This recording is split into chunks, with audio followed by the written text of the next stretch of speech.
بسم اللہ الرحمن الرحیم ایاک نعبد و ایاک نستعین۔ میں واقعی آج بڑا خوش ہوں کیونکہ بڑی 3 مہینے محنت اور کوشش کے بعد یہ کانسیپٹ کلیئر ہوا، اور ڈاکٹر انیس جو چیئرمین ہیں، میں ان کا خاص طور پہ شکر گزار بھی ہوں اور ان کو خراج تحسین بھی پیش کرتا ہوں کہ انہوں نے ایک پورا روڈ میپ اب سامنے رکھا ہے کہ اب یہ جو رحمت اللہ عالمین اتھارٹی ہے، اس کے کون کون سے سٹیپس ہوں گے، immediate term, short term, medium term اور لانگ ٹرم۔ میں سب سے پہلے اپنی قوم کے سامنے جو بات رکھنا چاہتا ہوں کہ کیوں ضرورت پڑی اس کی۔ سب سے پہلے مجھے یہ احساس ہوا کہ جو ہمارے یوتھ ہیں، ہمارے جو بچے ہیں، ان کو پوری طرح سمجھ ہی نہیں ہے کہ یہ ملک بنا کیوں تھا، اور ہمارے نبی صلی اللہ علیہ وسلم ان کا پیغام کیا تھا، کیوں ان کو فالو کرنے کے لیے اللہ نے حکم دیا قرآن میں۔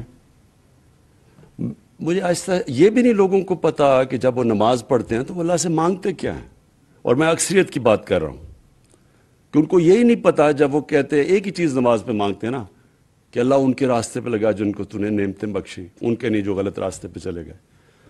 تو جن کو اللہ نے نعمتیں بخشی سب سے زیادہ وہ تو ہمارے نبی صلی اللہ علیہ وسلم تھے، باقی بھی پیغمبر تھے۔ تو اصل میں تو ہم سارا وقت نماز پہ ایک ہی چیز مانگ رہے ہوتے ہیں کہ ان کے راستے پہ چلو۔ تو ان کا راستہ کیوں اتنا ضروری ہے؟ کیا ہمیں سمجھ ہے کہ اللہ کیوں ہمیں کہتا ہے ان کے راستے پہ چلو؟ کیونکہ دنیا کی تاریخ کا کبھی کسی انسان نے وہ اچیو نہیں کیا، کبھی اس کی یعنی آپ 5% بھی اچیومنٹ نہیں جو کہ ہمارے نبی صلی اللہ علیہ وسلم نے کیا، اور نہ کوئی کر سکتا ہے۔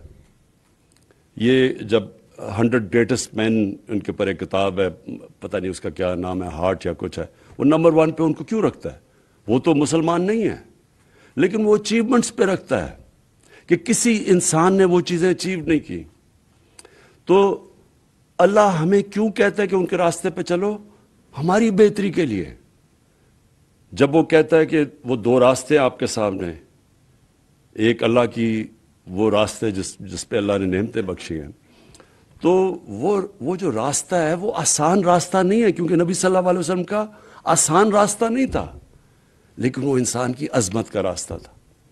تو ہمیں مجھے احساس ہونا شروع ہوا بہت پہلے، پولیٹکس میں آنے سے بھی پہلے، کہ مجھے یہ احساس ہونا شروع ہوا کہ ہمیں کسی کو، میں نے جب کم از کم میں جب اسکول میں تھا تو میں نے جب پڑھا تو مجھے کبھی یہ چیزیں نہیں کسی نے بتائیں۔ مجھے میری دینیات اور اسلامیات کی کلاس کے اندر مجھے کبھی یہ نہیں بتایا گیا کہ کیوں میں نبی صلی اللہ علیہ وسلم کے راستے پہ چلوں۔ پھر مجھے یہ بھی نہیں بتایا گیا کہ وہ ریاست مدینہ، وہ کیا اس کے کیا پرنسپلز تھے کہ ایک دم وہ لوگ جن کی حیثیت ہی کوئی نہیں تھی، دیکھتے دیکھتے 2 سپر پاورز ان کے سامنے گرتی ہیں اور دنیا کی امامت کرنا شروع کر دیتے ہیں۔ وہ کون سے پرنسپلز تھے؟ ہمیں تو سارا وقت جو بتایا گیا تھا کہ دیکھیں جی اگر آپ نے آگے بڑھنا ہے تو وہ برطانیہ، اور میں جب اسکول میں تھا تو نہیں ہمیں آزادی ملی تھی، تو ہماری بھی ذہنی غلامی تھی کہ ان کے راستے پہ چلو، وہ دیکھو وہ جو انگریز ہے، جو ان کا سسٹم ہے، جو ویسٹ منسٹر ڈیموکریسی ہے، اس کے راستے پہ چلو اگر اوپر جانا ہے۔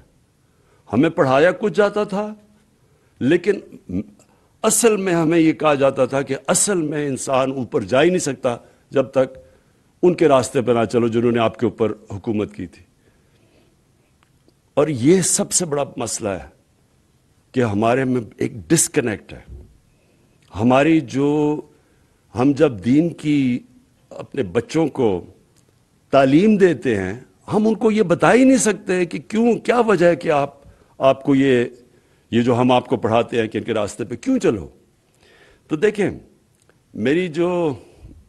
میں کوئی اسلامک اسکالر نہیں ہوں، میری تو اپنی زندگی سے سارے تجربہ ہوا ہے مجھے۔ میں تو اسلام کی طرف، دین کی طرف، اسلام تو خیر ہم پیدا ہی اسلام میں ہوئے تھے، لیکن دین کی طرف سے تو میں اپنی زندگی کے تجربے سے آیا ہوں۔ اور وہ کیسے؟ کیونکہ مجھے 2 مختلف کلچرز کو میں نے اندر سے دیکھا، اپنے پاکستان کا تو میں ماں باپ اور ہمارے اسکول کلچر تو دیکھ ہی لیا تھا، لیکن میں نے مغربی کلچر کو اندر سے دیکھا، اور پھر میں نے اپنا تجزیہ کر کے میں پھر ان نتیجوں پہ پہنچا، اور آہستہ آہستہ جو اصل چینج جب میرے میں آیا، جب میں نے نبی صلی اللہ علیہ وسلم کی زندگی پڑھی، ان کی سیرت پڑھی، اسٹڈی کیا اس کو، تو اصل میں تو چینج تب میرے میں آیا۔ تو میں یہ سمجھتا ہوں کہ جو ہم نے اپنے بچوں کو اگر ہم نے صحیح تربیت دے دی اور صحیح معنی میں ان کو سیرت نبی، ان کو اسکول سے ان کو صرف بتا دیا کہ وہ ان کا راستہ کیا تھا، یہی اس قوم کو اوپر اٹھا دے گی۔ کیونکہ کوئی قوم جس کا کیریکٹر بڑا نہیں ہوتا وہ بڑی قوم نہیں بن سکتی۔ تو جو انہوں نے مدینہ میں کیا کیا تھا، انہوں نے سب سے پہلے تو 2 پرنسپلز پہ مدینہ کی ریاست بنائی، عدل اور انصاف اور فلاحی ریاست، اور انہوں نے پھر انسانوں کی کیریکٹر بلڈنگ کی۔ وہی لوگ تھے، انہوں نے ان کو جو کیریکٹر کی ٹرانسفارمیشن کی، یہی چینج تھا۔ تو تو دنیا کے سامنے وہ لوگ جو عرب 2 سپر پاورز کے بیچ میں تھے، کوئی حیثیت نہیں تھی، وہ ایک تاریخ ہے۔ یہ کوئی یعنی باقی اللہ کے پیغمبروں کی تاریخ میں اس طرح ڈیلی زندگی کسی کی بھی نہیں ہے۔ یہ ہمیں اپنے نبی کی تو ہمیں پہلے دن سے پتہ ہے کہ ان کی زندگی کب انہوں نے ہجرت کی اور پھر کب دنیا سے گئے، وہ سارے ان کا ریکارڈ ہے ہمارے پاس، کہ کب جنگ بدر ہوئی، پھر خندق ہوئی، پھر وہ جو ان کو صلح حدیبیہ ہوئی، یہ سارا تاریخ کا حصہ ہے۔ تو ایک سمجھ لیں، ہمیں کبھی اپنے آپ سے پوچھتے رہیں کہ یہ کیا ٹرانسفارمیشن تھی کہ ایک دم، یہ کہیں بھی دنیا کا اس کی کوئی مثال نہیں ہے کہ ایک دم ٹرانسفارم ہو کے ایک دنیا کی امامت کی۔ اس لیے اللہ کہتا ہے کہ ان کی زندگی سے سیکھو، ہماری بہتری کے لیے۔ ہم اگر اس پہ چلیں گے قوم اٹھ جائے گی، اگر انسان ان کو کاپی کرے گا وہ کیریکٹر بڑا ہو جائے گا۔ پھر جب سے مجھے حکومت ملی تو میں نے یہ کیوں میں نے رحمت اللہ عالمین اتھارٹی کا فیصلہ کیا؟ سب سے پہلے میں کیونکہ مغربی کلچر بھی سمجھتا تھا، اپنا بھی کلچر دیکھا، تو میں نے یہ ریئلائز کیا کہ گورنمنٹ کئی چیزیں نہیں ٹھیک کر سکتی۔ کیا نہیں ہم ٹھیک کر سکتے؟ مدینہ کی ریاست میں جو قرآن کی آیت ہے، امر بالمعروف، اچھائی کے ساتھ کھڑی اور برائی کو ختم کرو، یہ جو برائی کے خلاف کھڑے ہو، یہ جو بیسک جس کو ایک مورالٹی یا ایتھکس ایک سوسائٹی کی، اس کے اوپر بیس ہوتی ہے۔ تو میں نے جب دیکھا کہ ہمارے سے وہ بہت آگے ہے مغرب، برطانیہ کا جو سوسائٹی ہے وہ ہمارے سے بہت آگے ہے، وہ واقعی برائی کو دباتی ہے اور اچھائی کے ساتھ کھڑی ہوتی ہے۔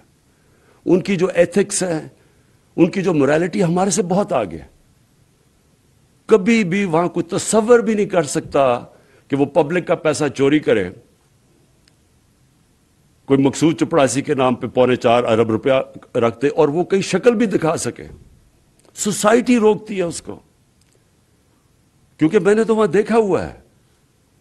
وہاں ایک لارڈ آرچر تھا، بڑا قریب تھا مارگریٹ تھیچر کے، وہ صرف اس نے عدالت میں جا کے اس کا جھوٹ پکڑا گیا، 3 سال جیل میں گزارا۔ سب سے طاقتور پرائم منسٹر کا وہ قریبی آدمی تھا، لارڈ آرچر نے 3 سال جیل میں گزاری، کوئی اس کو کھانے پہ نہیں بلاتا تھا۔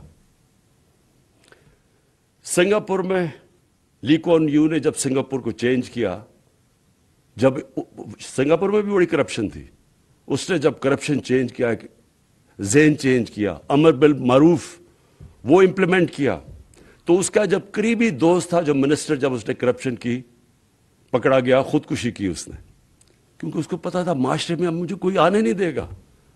میں اپنی کیبنٹ کو بھی بتاتا رہتا ہوں کہ امریکہ کے اندر ایک بہت بڑا ملٹی بلینئر تھا، برنی میڈوف، اس کے اوپر فلم بھی بنی ہوئی ہے۔ سب سے سارے بڑے بڑے لوگ، سیلیبریٹیز اس کو ملا کرتے تھے، سب سے طاقتور، بڑا پرومیننٹ آدمی گنا جاتا تھا، امیر ترین تھا۔ پتہ وہ ایک فراڈ سکیم، پونزی سکیم میں پکڑا گیا۔ اس کے 2 بیٹے تھے، ایک نے خودکشی کی، دوسرا گھر کے اندر ہی بند ہو گیا اور بیماری سے مر گیا, بیوی نے طلاق دے دی. ابھی رپورٹ ایک اور ابھی دیکھ رہا تھا, اس کی بہن اور اس کی بہن کے ہسبینڈ نے خودکشی کر لی. یہ کیوں کی ہے؟ کیونکہ معاشرے کے اندر جگہ ختم ہو جاتی ہے ان کی. تو ہم اگر کرپشن سے یہاں لڑنا ہے, اور یہ یاد رکھیں کہ ملک صرف غریب اس لیے ہوتے ہیں کرپشن کی وجہ سے. ساری دنیا کے اندر آپ سٹڈی کر لیں جو غریب ملک ہے, ہر ملک کے اندر کرپشن ہے جو غریب ہے. اور سوئٹزرلینڈ جیسا ملک جس کے کوئی وسائل ہی نہیں ہے سب سے امیر ترین ملک ہے, کیونکہ وہ کرپشن نہیں ہے, رول آف لا انڈیکس میں سب سے اوپر ہے. تو اس کے اندر یہ میں صرف مجھے آہستہ آہستہ احساس ہوا ہمارے ملک میں کہ ہم کرپشن کو ایکسیپٹیبل کر بیٹھے ہیں. یہ سب سے زیادہ ایک معاشرے کو تباہ کرنا ہے. معاشرے کے اندر برائی کو ایکسیپٹ کر جاؤ. جس طرح مولانا رومی سے کسی نے پوچھا کہ قوم کیسے مرتی ہے, اس نے کہا اچھے برے کی تمیز ختم کرتی ہے, قوم مر جاتی ہے. اب برائی کو برائی نہ سمجھے, محنت کون کرے گا؟ اگر چوری میں برائی نہیں ہے تو میں کیوں پڑھوں, میں کیوں محنت کروں؟ جب میں آرام سے قبضہ گروپ بن جاؤں یا میں کوئی منسٹر بن کے پیسے بنانا, میں کیوں محنت کروں؟ اس لیے مدینہ کا جو ریاست تھی وہ اس بنیاد پہ کھڑی کی گئی تھی. تو ادھر وہ ہمارے سے بہت آگے ہیں. میں نے یہ سارے ملک دیکھے ہیں, آسٹریلیا, نیوزی لینڈ چلے جائیں, کوئی تصور بھی نہیں کر سکتا کہ اتنا سا بھی کسی کے اوپر دھبا آ جائے کرپشن کا, وہ شکل بھی کئی معاشرے میں دکھا سکے.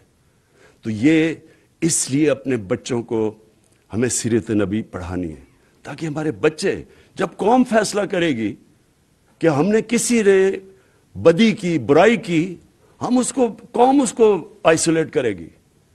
جاپان کے اندر منسٹر کوئی پکڑا جاتا ہے, عام زبان کے اندر ان کے وزیر خودکشی کر لیتے ہیں, کیونکہ معاشرے میں جگہ ختم ہو جاتی ہے. آپ وہ چوروں کے اوپر پھول پھینکیں گے, آپ کے مین لوگ وہ نیب کے کورٹ پہ جا رہے ہیں, پھول پھینک رہے ہیں, وہ جا کے ایک باہر بھاگ گیا ہے جھوٹ بول کے, وہ باہر بھاگا ہوا ہے, اربوں روپے کی پراپرٹیز میں بیٹھا ہے. یہاں بڑے بڑے صحافی کہہ رہے ہیں جی اسے تقریر کرنے دو. کوئی کسی وکیلوں نے کہا کہ جی اس کو پھر سے اس کے بین ختم کرو, کہ پھر سے اسے اجازت